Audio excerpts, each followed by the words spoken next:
Hello and welcome to another episode of Utopia News WARCAST for Year 2, Age of Ancestry. The date in game is currently March 10th, Year 2. We're going to look at some of the wars in progress, see who's won, look at some wars a little bit closer. Do apologize for starting the show a little bit later today, but I had an unexpected visitor and had to take care of some things, obviously. So thank you for being patient. If anybody was waiting, let's jump into this. No time to waste. Just a quick look at what's going on in the world right now since we checked on the 7th of March. When I posted earlier, you can see that. Um, we have orc melting parties. I mean, we saw that victory coming after Epic Meme lost the province. I mean, it was pretty obvious the drop there. They never recovered at all from that. Sorry. As expected, Chaos Neverending also defeated Ghetto Nightmare, which we kind of saw in the last couple of episodes. I mean, given the trend of the net worth damage that was occurring, it was pretty obvious that they weren't in a very good position there. The rest of the wars, though, are currently in progress right now. So let's take a look at what's going on in the world right now.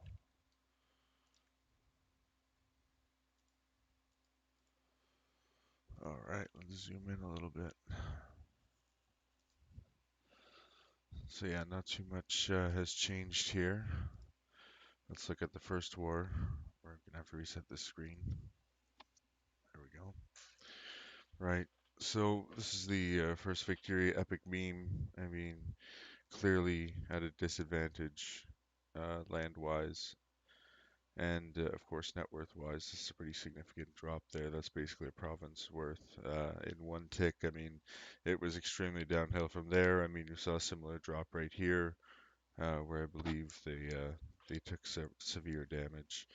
Um, looking at the actual land remaining on these provinces, you can see this one triad has grown quite significantly. He's a good size. Same with this undead. Um, you know, they didn't do too bad in terms of keeping the land, but these two guys are not exactly in the best position right now. Looking at the honor side of things, I mean, would expect this is exactly what we expect to see here. I mean, again, that drop there indicated on all three charts. So good job, Orc. I don't know who your next war is going to be, but seems like you might have to just wait for these guys to get another player, and then you can go to war again. Uh, good luck to both of you finding your next wars. It's probably going to be a little bit tough, but we'll see how that goes for you as we'll be watching. So good job, Orc melting parties. I mean, it looked like a pretty tight war otherwise. So good job to both sides. It's too bad you lost your player there, Epic Meme, because that could have been a more interesting war to watch. All right, let's move on to the next one. This is the Chaos War. I mean, land-wise, we're kind of seeing similar situation. Again, net worth side of things, Chaos is, they're not exactly growing. So I mean, Ghetto Nightmare is definitely, maintaining them at this below this threshold here. So good on them for that. Look at the honor. Um, Ghetto Nightmare did manage to maintain their honor. Actually, they gained. Um, compared to where this chart starts. So, I mean, they're still doing pretty good. I mean, they're riding the baseline here. Really not a significant change.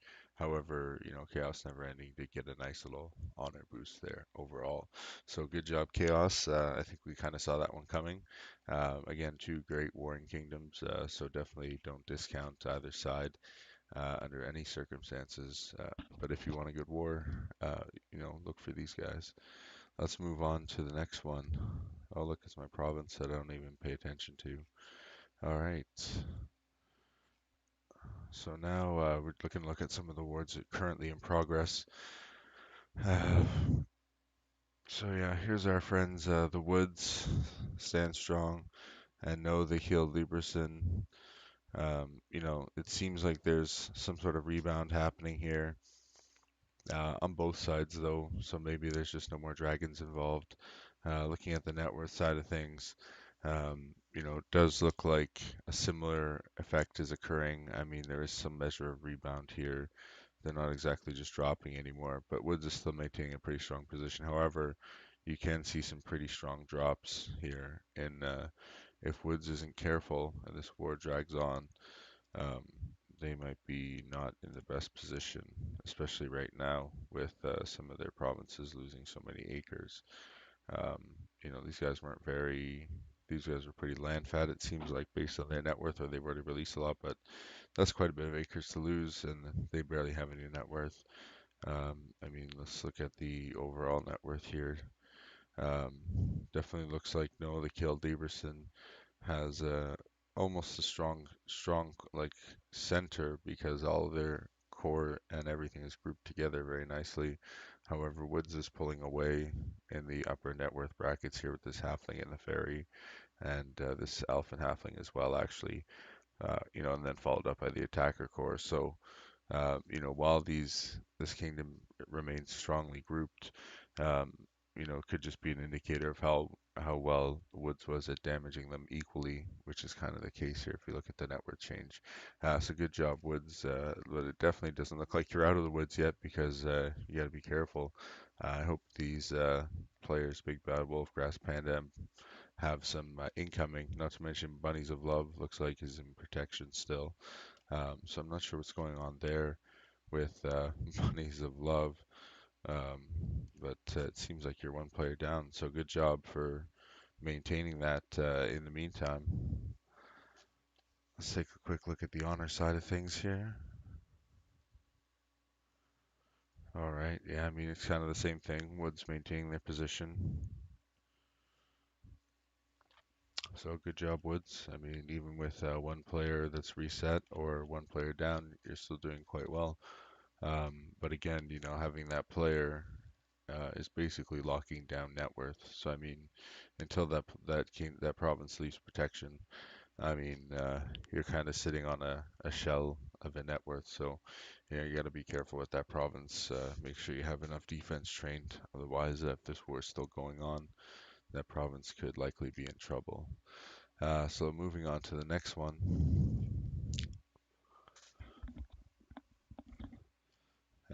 We got our Spirit Drinks Fight to Win versus Barroom Brawl. I mean, it looks like Barroom Brawl is winning the fight. Um, and again, it was a very tight war, but Barroom Brawl just made those decisive actions and had that strategy lined up that was just better prepared. Not to mention having two extra provinces, plays a significant role in this. However, it looks like, there's no way Spirit Drinks is like in no way a bad kingdom. They've actually got some very strong net worth numbers on their side still, just not the acres. Obviously, if you look at these avians and orc and dwarf and this human, of course, the Dryad here. But I mean, again, like they have some pretty strong numbers, um, net worth and land on this side as well. But again, two players short. Look at the run, they pretty much gave them. It's not as visible in the honor side because, again, being short in honor, province's honor is deeply impacted. I mean, with honor drops like that are pretty significant there. It's a pretty good amount of honors to lose in a short period of time. So good luck to both sides. However, it looks like Barroom Brawl is done enough damage, especially on their most recent wave here. Um, there's probably an indicator that Spirit Drinks isn't in the greatest shape right now, especially with such a wide gap here in the net worth band. And of course, two players short, and these big attackers who probably sit home and turtle. So, good work managing the war Barroom Brawl and not giving up because it seemed for a while that Spirit Drinks had a good run to win this one. Um, but now, it just seems like they're taking a little bit too much damage. So unless they have a big move that they have up their sleeve, you know, the next few waves might be painful for them. Um, so best of luck to both sides, and we'll see who wins this one on the next one. Look at the next one here. War Let's Go versus OldGeezer Utopians. Quick look at the land. You can see old geezers kind of start at the bottom and manage to work their way to the top after some time. Um, that's interesting what's going on here. But then again, this is a 13 versus 13 war, so they've lost another province. So it's 2, 4, 6, 8, 10, 12, yeah, 13 versus 11 now. I mean, we can only expect old geezers to win at this point. It definitely looked like a close battle. Maybe some players rage quit because they didn't agree with certain strategies, but I mean, it definitely looks like War was doing pretty well.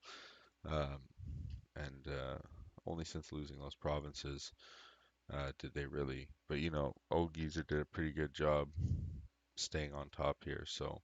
I mean, even without the loss of those provinces, that just solidified their position down here. But even before, this is a pretty sticky situation here to not even be making convergences here after almost achieving them on these earlier waves here. Um, it's I'll give you some examples. Oh, here we go. Yeah, so like that's a pretty important point there. These are waves. Things are going on here. Wave, uh, wave, and then some pretty significant, downward trends for this one. So I mean, the loss of the province was just, that was just not good for them. Meanwhile, if you look at old geezers here, they got a pretty steady climb. So I mean, this is kind of what I'm looking at when I'm looking at these types of things, just to give you some idea. All right. Good luck to both sides, although it definitely looks like old geezer has the winning position in this war simply for obvious reasons. It could just be pain for here on out for war, especially if they lose any more provinces. Let's move on to the next one. Olympus versus Empyreans. Now, if I remember correctly, I think Empyreans is doing pretty well in this war. It looks like they've beaten them. Congratulations to Empyreans for defeating Olympus. It's a clear victory here. That'll be recorded on the next podcast as the data gets put out on the 7th of every day. But we'll talk about it more then. But definitely looks like a pretty straightforward victory for them. However, at the end here, it looks like Olympus was giving them a good fight. Olympus still down 2 provinces though, so definitely tough for them to recover honor. So looking back at the net worth chart of things, I mean, even being down 2 provinces, let's say they lost those 2 provinces.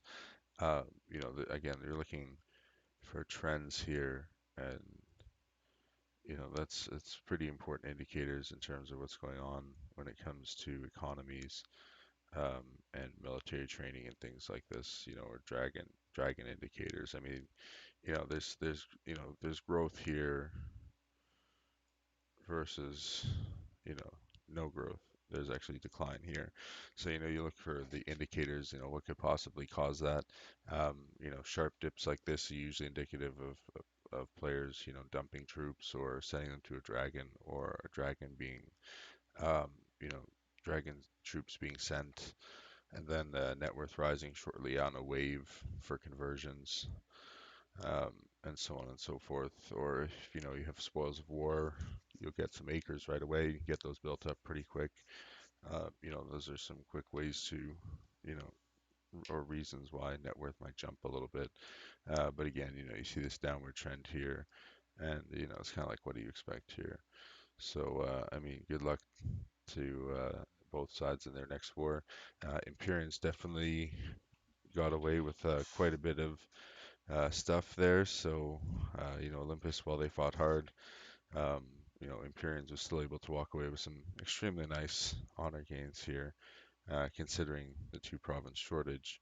And looking at the land side of things, again, pretty nice victory score there. Again, being size that they are, and versus the provinces that they were against. Good job, Empyrean. Let's move on to the next one. Crackerjack for Charter versus Explosions. This looked like a little bit of a tighter war, but we're gonna find out if Crackerjack is actually land fat or not, because I mean they're taking on quite a bit of acres here. So let's take a quick look and see what's going on here. Definitely not land fat, I don't think, but they're doing a pretty good job in staying in the top position here. Some good stuff going on here, though. I mean, if you look at these, these waves, these are pretty nice waves that they're both experiencing here. I mean, this is a pretty steady decline here. Both sides are kind of in a state of decline, but definitely, again, Crackerjack is in a better position to take this war, I think, especially if Red Kingdom is not careful. They're definitely in trouble a little bit here. Um, so unless they got some extremely interesting moves to pull, the numbers are still pretty close, however. So it could just be a matter of waves. But approaching min time, most kingdoms want to consider their position. So if this war is still going on, um, by the next podcast, I'll probably be pulling some news on it just to see what's going on there. Usually, when there's clear victory like this, um, especially if I have already pulled it before, as I did in the previous podcast, I believe, um, there's usually not too much else to look at because, I mean, it's clear why they're winning at that point already, so no point to talk about it again. Good job to Blue Kingdom. Keep on the course. Otherwise, if you relax a little bit too much, maybe Red Kingdom will be able to swing it back. So definitely be careful. Never think that you're safe. There's always someone out there that could attack you, whether you're in war or not. Or, basically your only safe spot is not to play or the vacation mode. Um, Otherwise, your province is can be very vulnerable. So again, looking at these numbers here, Blue Kingdom in a pretty good position versus Red Kingdom. I mean, equal numbers here. Quick look at the land side of things. I mean, again, looking at the Blue Kingdom, Crackerjack, they're doing pretty good. They're actually called explosions. These guys are called premature explosions, which is kind of confusing, but we're gonna move through that considering all of them are called whoops. But definitely good job to Crackerjack for maintaining this lead. So let's see how you can manage the next 12 hours or so on tomorrow on the next podcast. All right, good luck to both sides. So let's check out the next one. All right, we got the Knights Hospitaller versus Going to War. Looks like Going to War is getting a nice land lead there. Let's see what's going on the net worth side. Going to War maintaining the net worth. Seeing a drop here on the Templar side. Definitely not a good sign for Templar. Going in the downward position here. Um, there we go. And then this is the Red Kingdom here. They're actually on a tiny bit of a growth trend here. So they're having very strong waves, most likely. Let's take a quick look and see what's going on the net worth side of things. Well, yeah, some pretty big damage going on Hospitaller side. So that would explain these dumps here. Maybe before the chains weren't necessarily so bad, but it definitely looks like Colorful Knights Hospitaller coming in from a smaller net worth position. um, growing to meet this enemy wasn't necessarily ready to deal with them. I mean, looking at the numbers, they're pretty evenly matched, which might indicate that Going to War maybe a known kingdom and one to watch out for later. But then again, if you look at the damage caused here, I mean, it's totally possible that they just had a pretty good wave. Again, looking at the land side of things, a few more provinces over 1,000, more in the 900s, mostly 800s, a few provinces, but nothing under 400. So pretty big differences here. Going to War definitely in a good position right now to take this war. Looking at the honor side of things, again, we look at the bars here. The arrows also apply. Um, slightly more extreme on the honor side of things here. So definitely good luck to both sides. But at this point, on this trend, um, going to war. It looks like they're going to easily take this war. So, Knights Hospitaller, whatever you got to do, you do it soon because it's already almost upon you. So if you got a big play, now's the time to make it. Otherwise, it could be very hard to swing this war back. So good luck to both sides, and we'll see what happens on the next podcast. All right, we just got to look at my little list there that I posted in the forums. Here we go. We're going to look at the first war that we take a closer look at. There are some other wars to look at afterwards, but they're not really gone past enough time yet, so we'll wait till the next podcast to look at them and see what goes on there. On this one, we got get a get a hand job versus get a job again. I believe we looked at them in the last video. I have some notes on them. Currently, they're covered by Godspeed Ritual with 93.8% effectiveness left, less than 50 days. Currently, Get a Job is covered by Godspeed Ritual as well, 88% effectiveness. So let's illustrate that on the screen here. Okay, so Get a Job is 3.9, and they've got a Godspeed at 88%. Okay, and hand job is 5.3,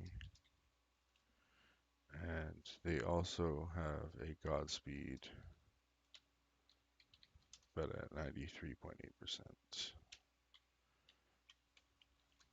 Numbers might be slightly off. These Intel numbers are a couple ticks old because, as I said before, my unexpected visitor. Okay, let's see. Neither side have dragons currently.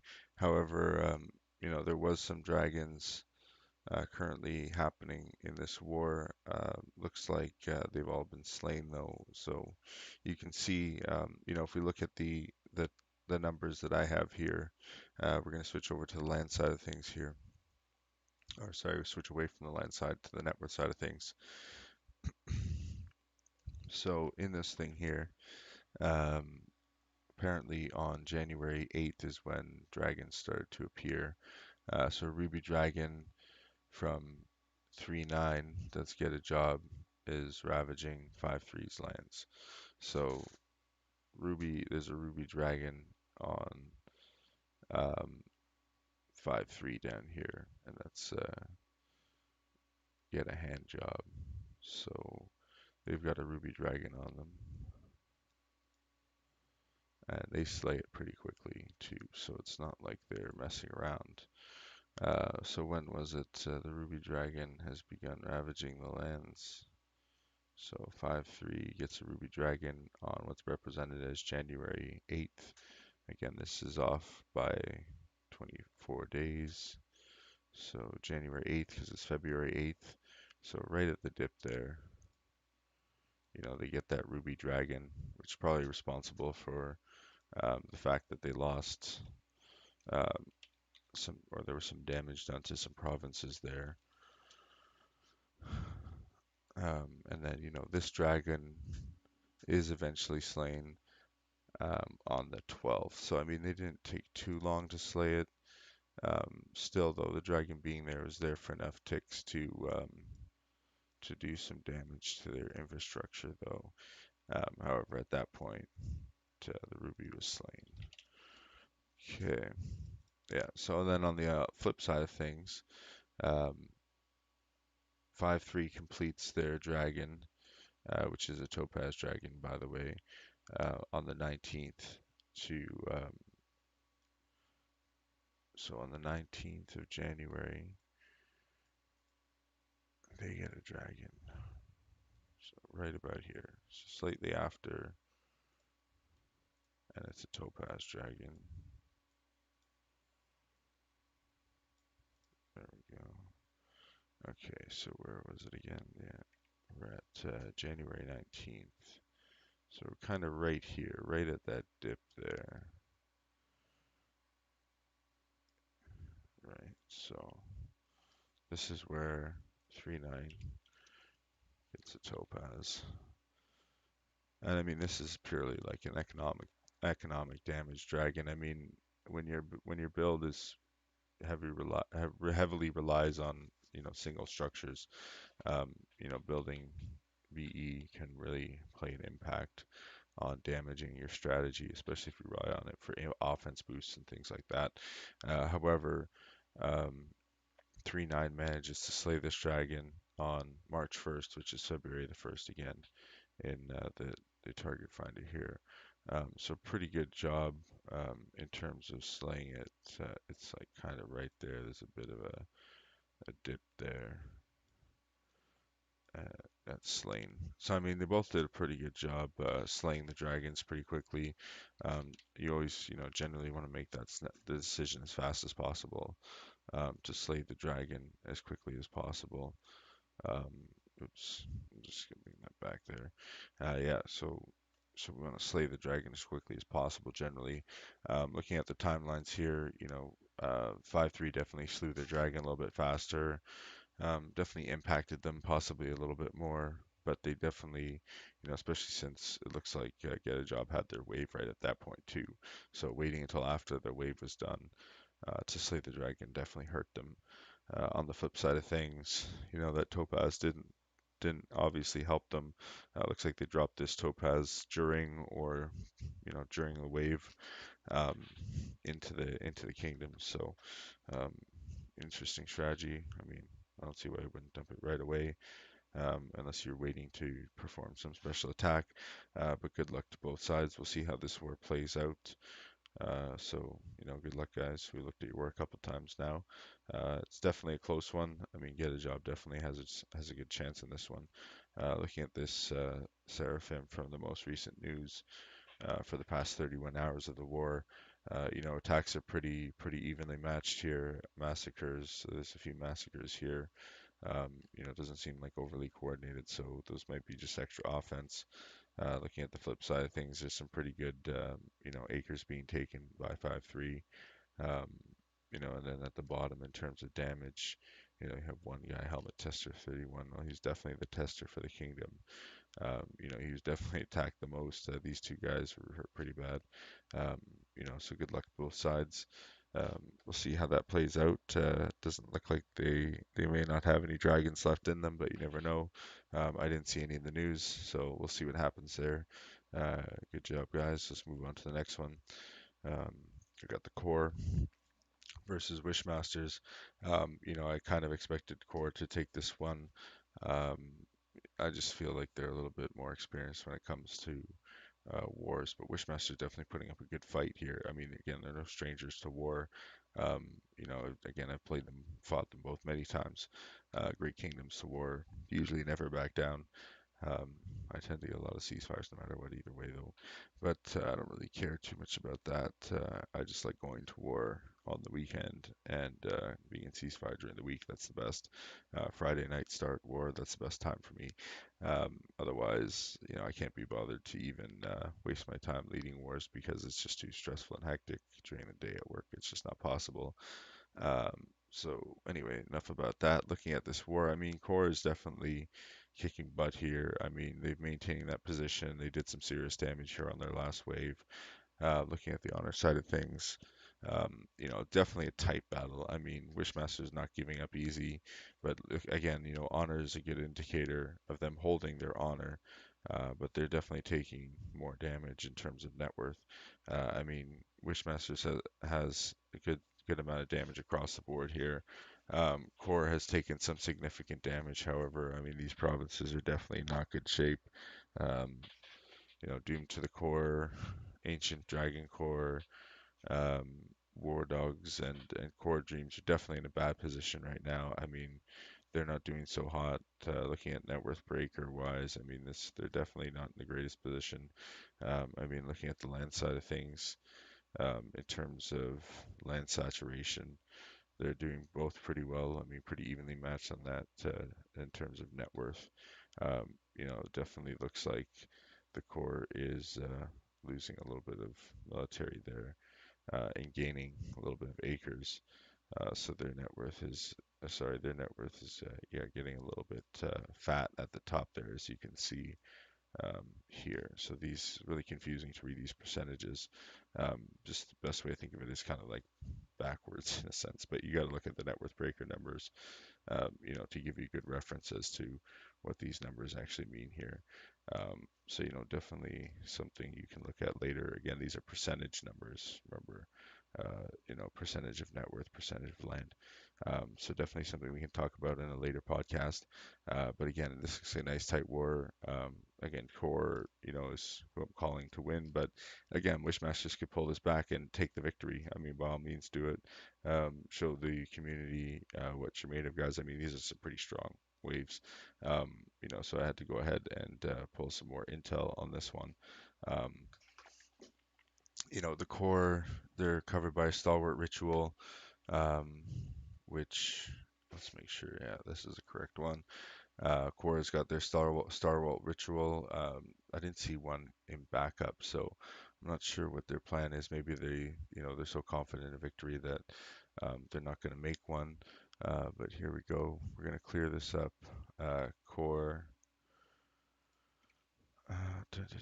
Core is 312, and they have a stalwart at 55.5, and Wishmasters has an Emerald Dragon currently on them. It may or may not be slain currently, but the last time I checked, they definitely had an Emerald Dragon sitting on them still. I think I might be able to tell you when that dragon landed as well. But Wishmasters has an expropriation ritual with an 84.3. Um, so, while Core doesn't really have another ritual plan for a backup, it's not like this X Pro is necessarily the best way for Wishmasters to go, especially in the position that they're in. I mean, it's not really doing anything for them. And both rituals, are pretty close to closer to the end. I mean, Coors is not as pumped, but it's gonna last longer. This X Pro that Wishmasters has isn't really doing much for them.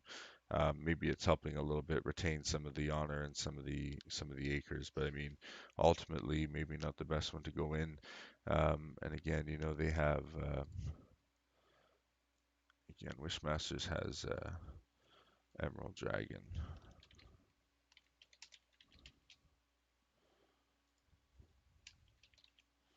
on them currently.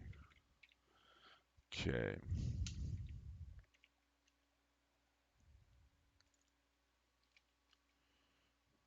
Where were we here? Okay. Core, yeah. Okay, so yeah, and Core has no dragon on them. So let's see when this dragon landed here. So they've got it on them right now. The date's about March 10th, or no, it's March 11th right now. So they began the dragon project. Core has completed the dragon project, so March 5th, so it'll be February 5th. So right about here, Core completes that dragon project, which I mean, is pretty, this is when the dragon lands. And as I said, it's probably still there. Um, it's called the MA Dragon. All right.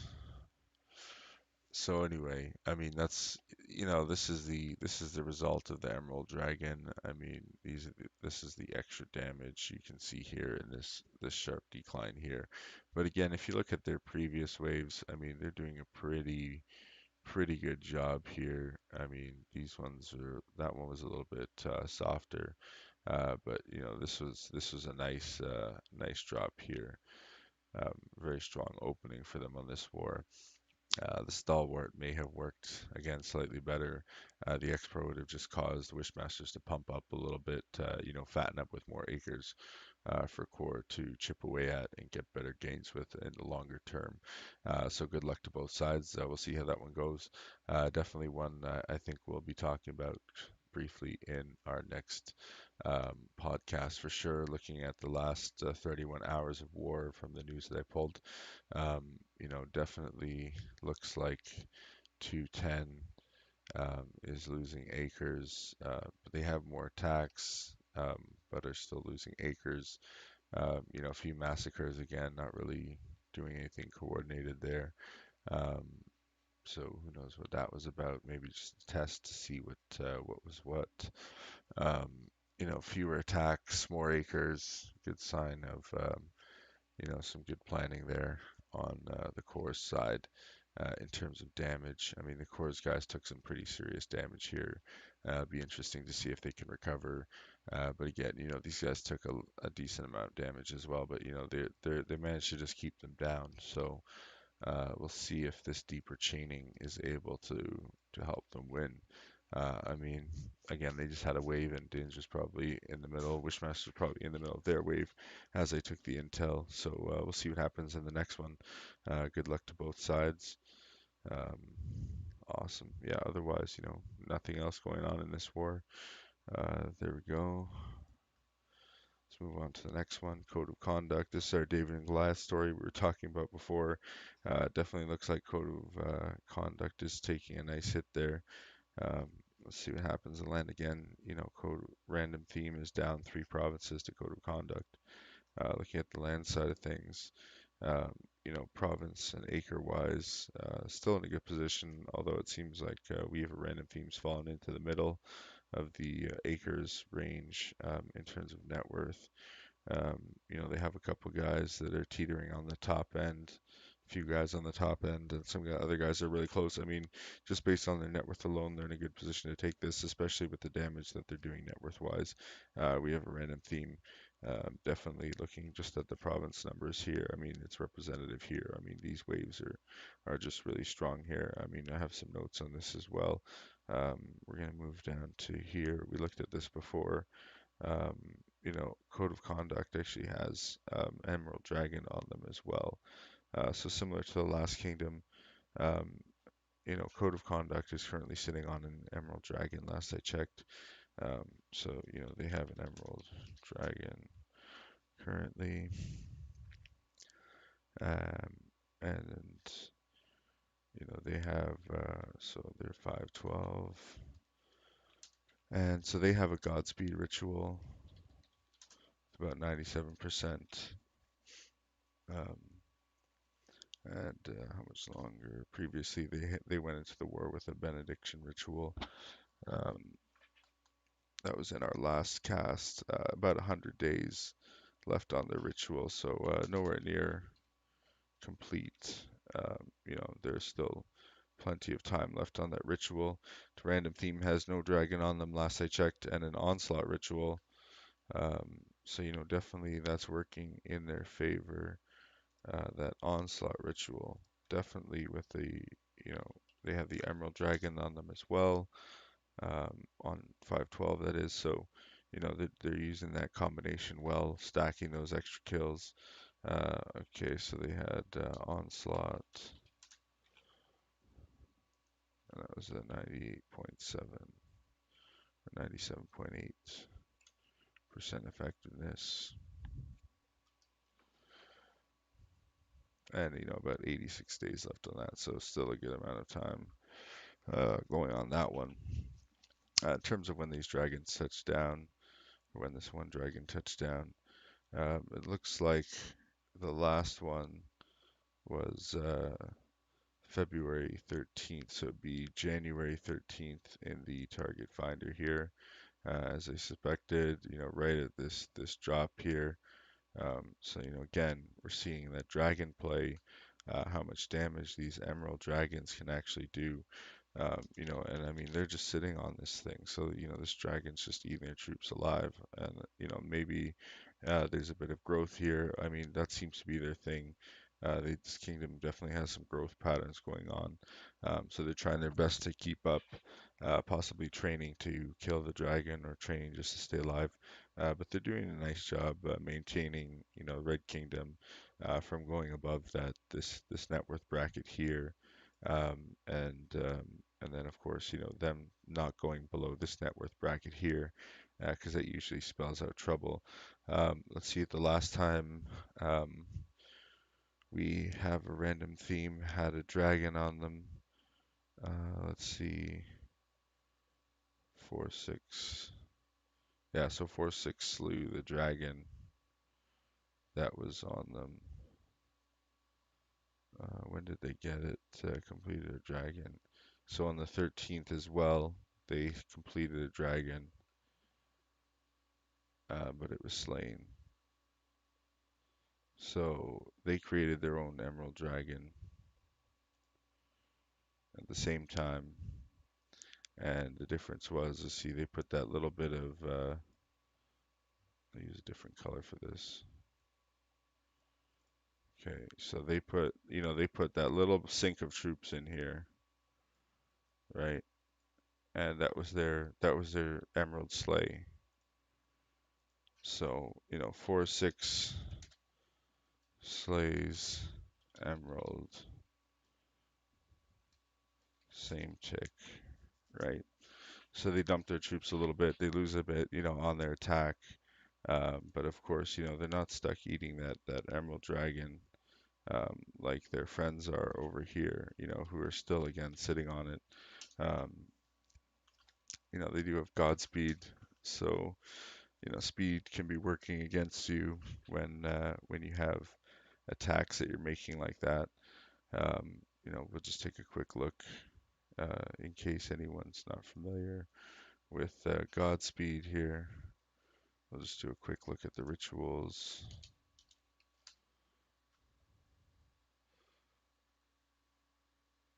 There we go. All right, so zoom in a little bit.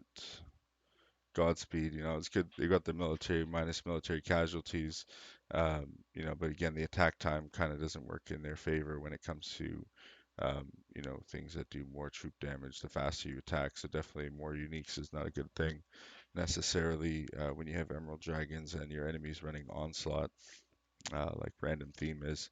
And again, they're running a Godspeed, so they're kind of mixing up their synergies a little bit. Um, you know, we have a random theme went with one of my personal favorites, Onslaught and Emerald, for troop and network destruction. So, definitely think the ball's in their park right now. They're not quite at min time yet, but we'll see what happens. Let me see if I have any other notes on this one. That was about it. Looks like 4-6 has begun a Topaz Dragon project as well. So, not only did they sling that emerald at them, but they also said, hey, if you're going to go ahead and, um, uh, kill that emerald, we got a topaz waiting. And it's very likely that they have, you know, it's very likely that they're able to pay for it. I mean, there's not too much net worth destruction, and I mean, look at the net worth over here. They got some big economies. I mean, they can easily pay for these dragons. So definitely code of conduct in a bad position here. Random theme looks like definitely in the winning position in this instance. So let's move on to the next one. Good luck. We'll see what happens by the next podcast, I think. So let's move on to the next one. Oh yeah, sorry, quick look at the last 31 again. Pretty big difference here. One kingdom down, almost 2,000 acres. Number of attacks. You can see a little bit of the speed difference. Uniques wise, not so much. I mean, they have one kingdom, one province that's still attacking one time more. Um, That's interesting. I mean, look at the damage down here. It's pretty significant too. This guy took quite a bit of damage. So, it'd be interesting to see what happens again, as I said, by the next one. Next Warcast, I think we'll be looking at this one again because it should be around min time, and it's the best time to look at things. So we'll definitely come back to this one. Looking at the next war, Familia Assemble. This is the last one we're looking at in detail. Um, I want to be careful what I say around these guys because they like their taunt banners. And last thing I want to do is get another taunt banner thrown at me. No, I'm just kidding. Those things are great. Um, I don't want to necessarily comment fully on 712 because who knows what kind of top banner they're going to throw at me next. But keep it coming, guys. I mean, that last one was pretty good, but I think you can do better. Let's see what you got. All right. So it honestly looks like there's dragons. Been no new dragons since we last looked at this war. There's no way I think the enemy can afford a new dragon. I pulled a Psalm on number 24, and he's in dire straits. Not in good shape at all. I mean, I think he had like 10,000 defense and very little offense to play with. I mean, that's very, very bad sign. Again, looking at this, how this is breaking down. Familia has no dragon. Again, DK has no dragon. They both have onslaught rituals. Let's just tag them up real quick. So Familia 712, and they've got an onslaught with 97.5% on 89 roughly days to DK's onslaught 104.9.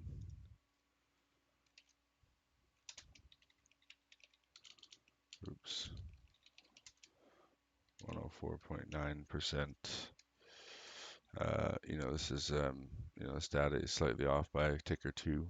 It might be off by a day, or those percentages might be different by 0.4%, possibly by this time. But that's fine if you want more accurate intel.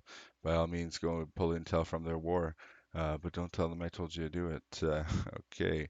I mean, as I said, dragons were sent in, dragons were slain. We kind of looked at these ones, but just to give you an idea, 2-4 received a dragon. Um, let's see, 2-4 Sailor Moon. Yeah, so they get a dragon. Looks like they both started Emerald Dragons at each other. February 2nd, those Emerald Dragons come into play. So it's January 2nd on the thing here. I mean, it's pretty obvious by both of their lines. These Emerald Dragons are coming into play. They declare war. Sorry, that's after they declared war. Those Emerald Dragons set flight to ravage the lands. In 712, um, that dragon was slain basically right away. And, in 2-4, again, same thing.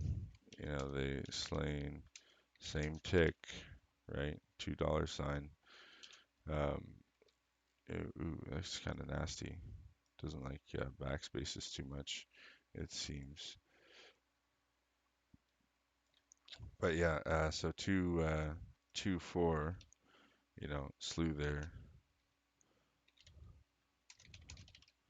Right, they slew theirs the same tick. I mean, that happened at the same time. Feb 2nd. Both sides slew their dragon. But then on February 15th, again, there's another dragon from 712 sent at, and it's a topaz dragon this time, sent at 2-4. So let's get that up on the screen here. Okay. So that topaz dragon came in on the 15th. Again, kind of right here. Right. So topaz on 2-4. Right. And then, they start another topaz basically the next tick. But then on the 17th, it looks like they slew the dragon. So let's see here. Yeah. So 2-4 slew that dragon on the 17th. So that would be January 17th. So basically right at the bottom here. That's kind of where the dragon was slain on the 17th there. Um, see here.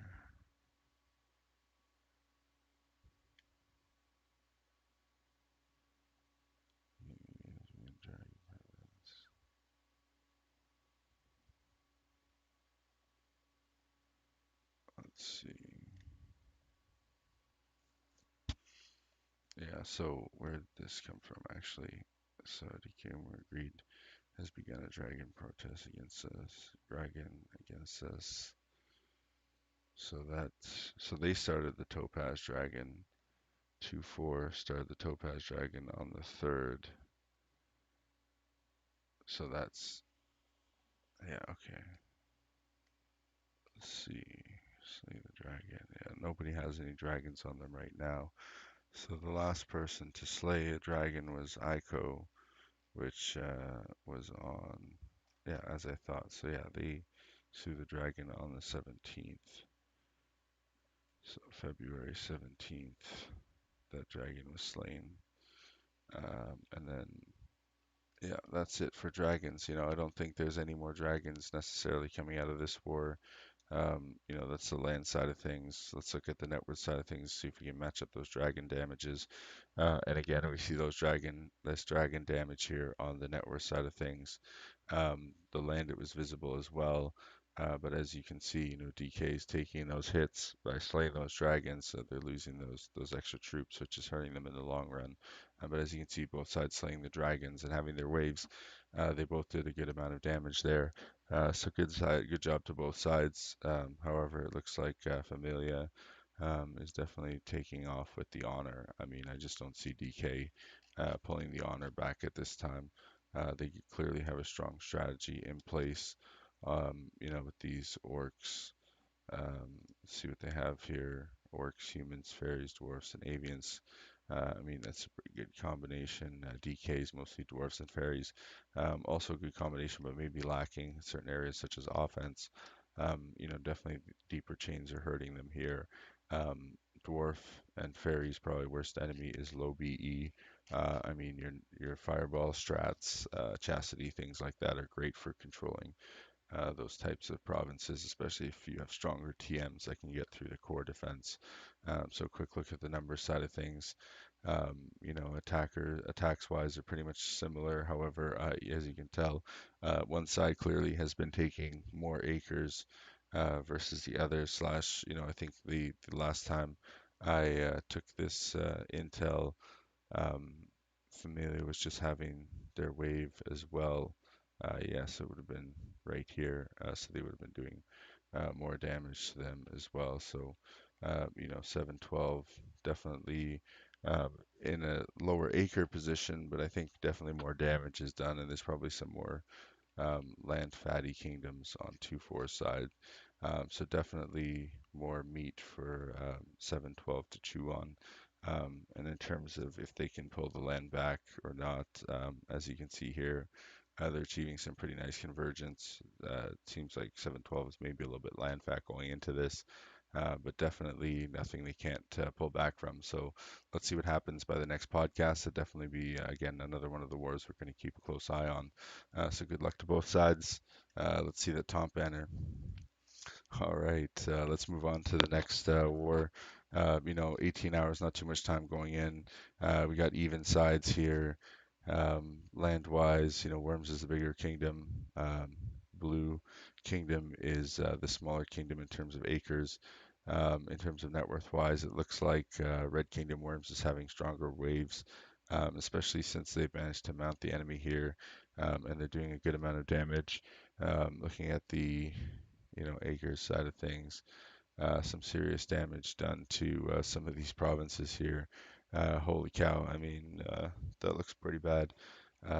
Definitely significant damage done here in the last wave to these provinces. I mean, just look at the net worth per acre still on these provinces here. I mean, that's quite a bit of damage. Versus, what's going on over here is still a good amount of damage. However, this is much more significant damage up here. I mean, definitely in a bad shape position there. But overall, I mean, still in a pretty good position. I mean, they got some pretty big provinces here. This might come down to what kind of TMs both sides have. I mean, Fairies at the top on both sides. some gnomes, some more fairies. I mean, definitely looks like there's more TMs on the top side here. Some of these are just attackers, but these big fairies have a good chance to fund certain things. So we're certainly in a good position right now. Looking at the honor side of things, it's a really tight war. I mean, we'll see what happens. Definitely another war we'll want to watch by the next podcast. So good luck to both sides. Looking at the next war, we've got having a beer. Please stay out versus Pillow Talk. Lance side of things, I mean, both sides pretty even. It looks like having a beer, our Blue Kingdom just had a wave against Pillow Talk. If we look at the damage side of things, it looks like, definitely a lot of damage on Pillow Talk's side. So, as indicated by that drop there, definitely more damage to some of these provinces than on Beer's side. So, looking at the net worth side of things, again, this war is only 12 hours in, so still plenty can happen. But definitely Pillow Talk making some big moves here, net worth wise. Across the kingdom, they're hurting everybody. Looking at the total numbers, they're not far off. They're actually in better shape. There's just some provinces have taken significantly more damage than the average. So definitely a war that's nowhere close to done. Definitely a lot of fight left on both sides. Some strong waves. Be an interesting one to see what happens on the next podcast. All right, let's move on to the next one. We got Marauding Critters versus Romania's at war again. Um, pretty bad situations for that guy. It's not even that bad. I mean, okay, it's not the greatest situation in comparison. But again, it looks like, if we look at the acre side of things, someone's definitely in the middle of their wave right now. Again, this war is only 6 hours in, so not too much to talk about. They're probably still, but Romania in a good position right now, especially coming in from the bottom honor-wise. Definitely a lot less damage happening on Romania's side. Looks like again they just had their wave on marauding critters. Definitely see what happens here, but Romania's entering with a strong position here. Good luck to both sides. Let's see here. Last one here, we got Varg Packet versus Message for War. I believe this war is about 8 hours in right now. Quick look at the target finder. Yeah, this war is 8 hours in right now. So let's try and open it again. Let's see if it refreshes that thing there. Yeah, okay, 9 hours in now. There we go. Let's take a look at that. Yeah, some nice data there. We're gonna close that old one. Yeah, okay, we're gonna close that one. We're just gonna go back to this one because it looks a bit better. We got Message for War versus Varg Packet. So it looks like it's gonna be a pretty good war to watch. Varg Packet again always likes to go to war. They are down one province again, so let's see if they can win this one. Good luck, Varg Packet. Um, you definitely look like you have a strong performance, strong opening here. You pulled them down and took the honor. Let's see if you can maintain that position and diverge from that. So another war we'll look at in the next WARCAST. That is it for the wars today. We're just going to take a quick look at the top 10 kingdoms before we end the show. Again, it looks like Barco Loco not being going anywhere from that current position. Duck says Quack just behind. Jerry and the unnamed kingdom following not too far behind. As you can see, Chaos Neverending took a nice dip up here, and they're actually in the top 10 now. So good job, Chaos Neverending. You joined the top, but then again, Pirates is, I think, currently above you. So I don't know. Both of you guys, what the heck are you doing up there? You better kick some butt. Do it. Come on, man. Do it. What are you gonna let Barco Loco do up there? Come on, guys. You got to kick their butt or do something. Someone's got to go to war with them. All right. We'll see what happens in the next podcast here. Looking at the side honor charts here, kind of expect to see similar thing. I mean, everyone's kind of in a similar area. If we look at where our other kingdoms were in terms of the acre growth, the honor is not necessarily